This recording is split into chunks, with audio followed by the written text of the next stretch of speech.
Hello and merry belated Christmas, ladies and gentlemen.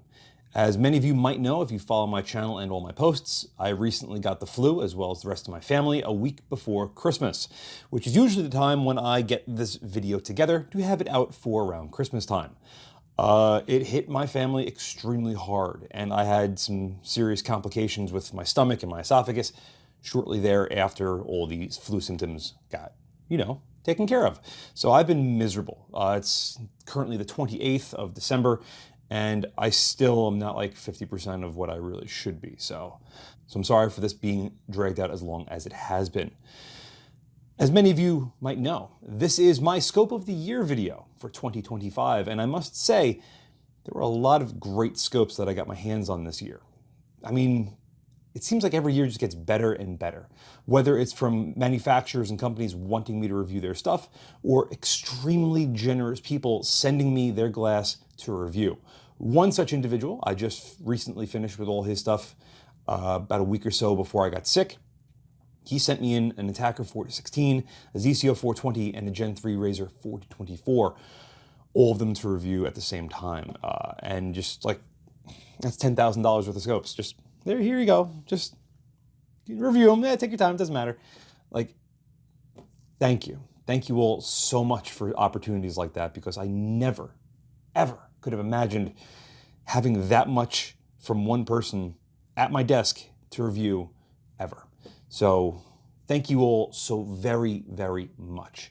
This year has been fantastic, and I'm really looking forward to a very good 2026, but we're going to touch on that momentarily. First, let's get on to the poorly wrapped present on my table.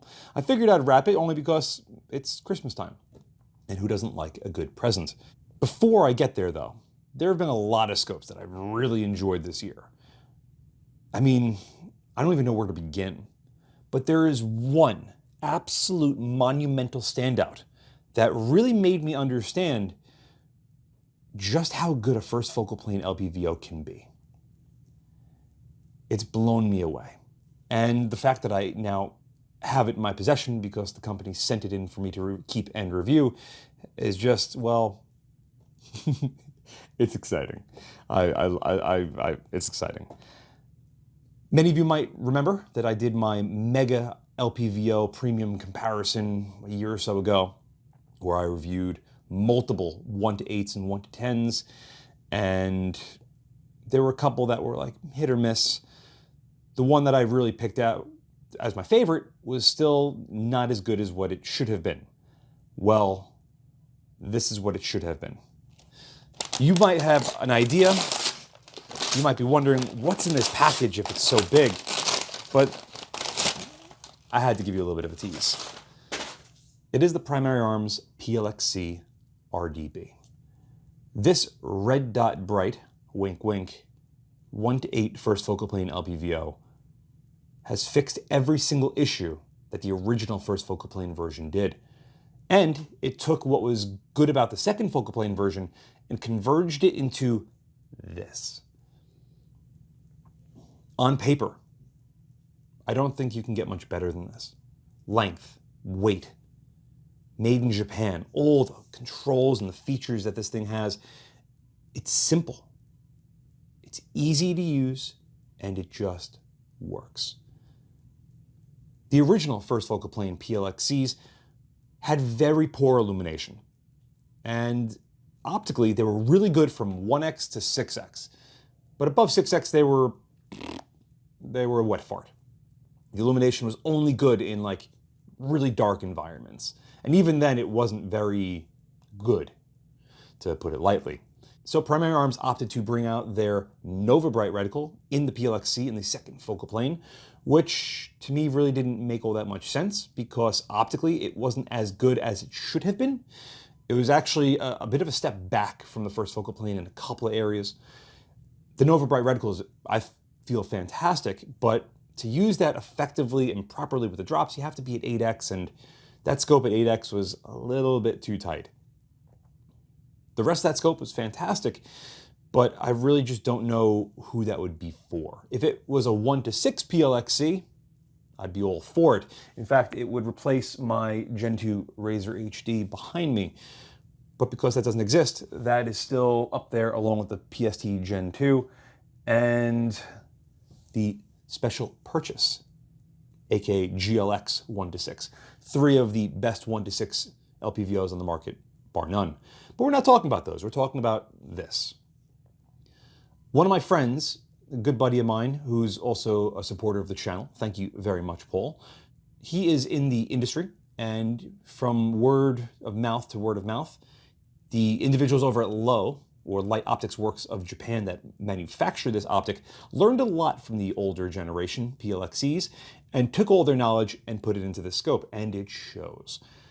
The 1X on this thing is as close to perfect as you could get for an LPVO, let alone a first focal plane 1-8.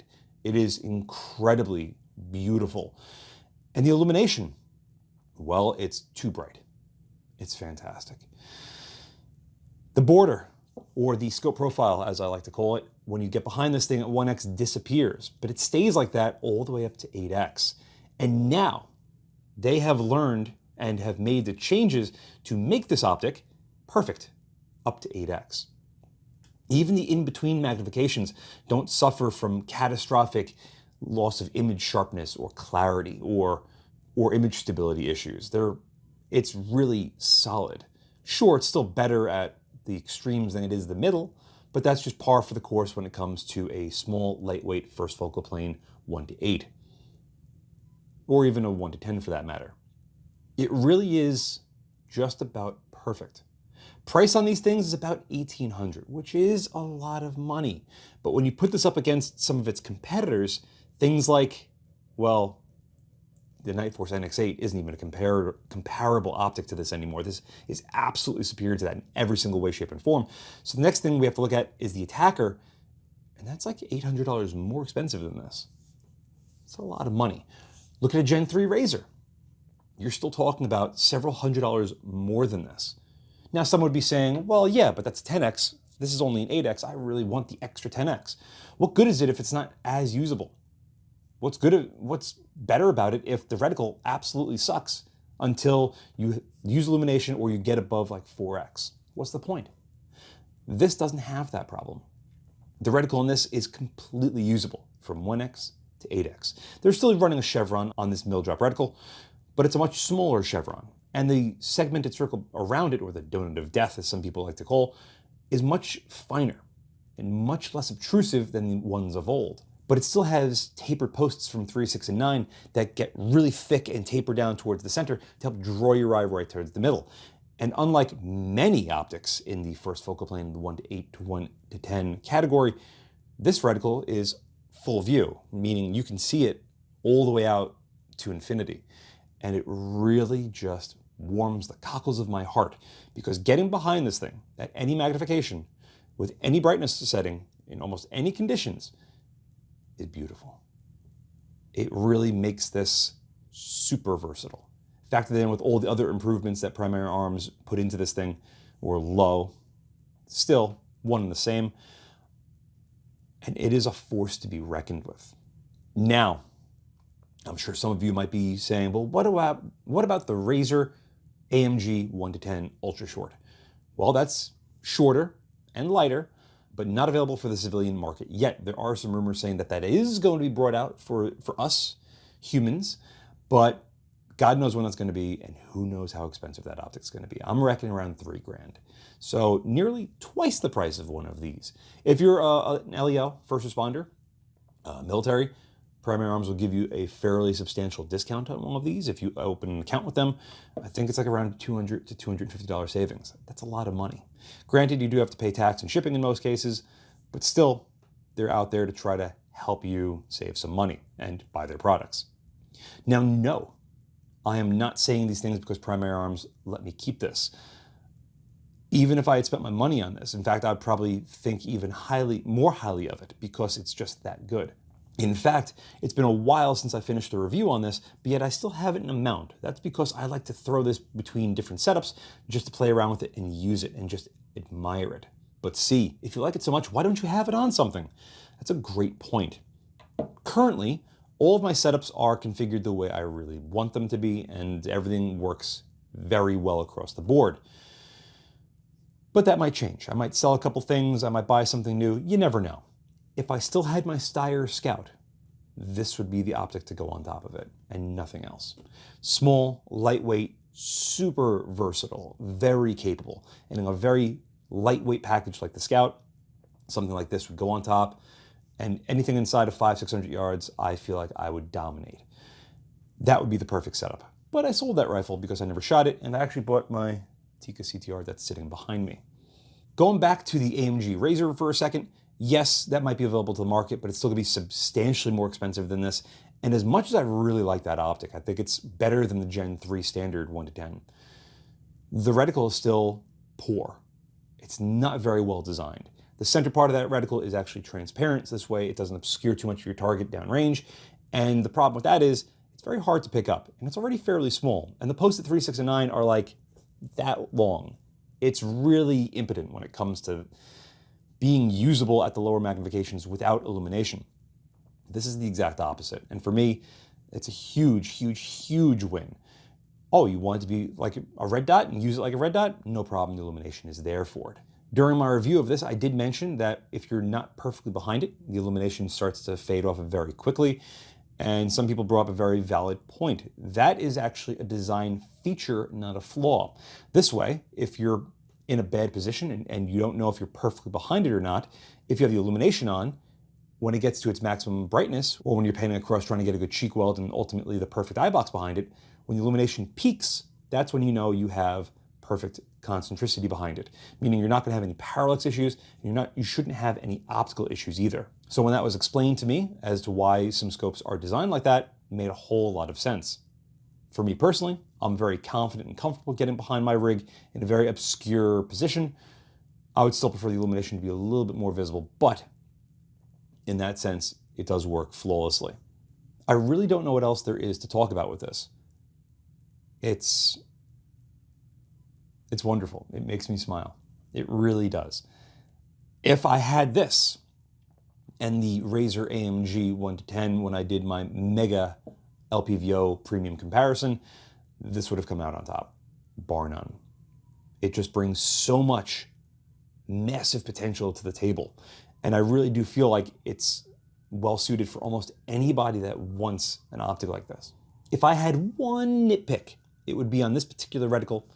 Just outside the circle on the windage, you have those large gradients. I'd probably do away with those just to clean it up a little bit and make it a little bit easier to get behind it.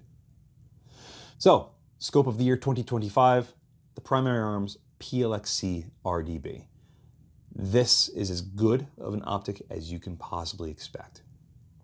If I was building another AR, probably like a 16-inch, this would go on top, and it would be my absolute general purpose setup for almost every situation, with the exception of passive night vision aiming. This is fantastic. As far as what to expect in 2026, well, there's a lot of changes coming up for me personally. I'm expecting my second child, who should be here early April.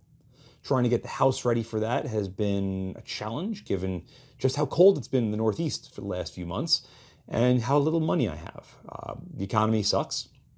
Everybody's feeling the pinch, and I'm just trying to make ends meet, as well as my wife.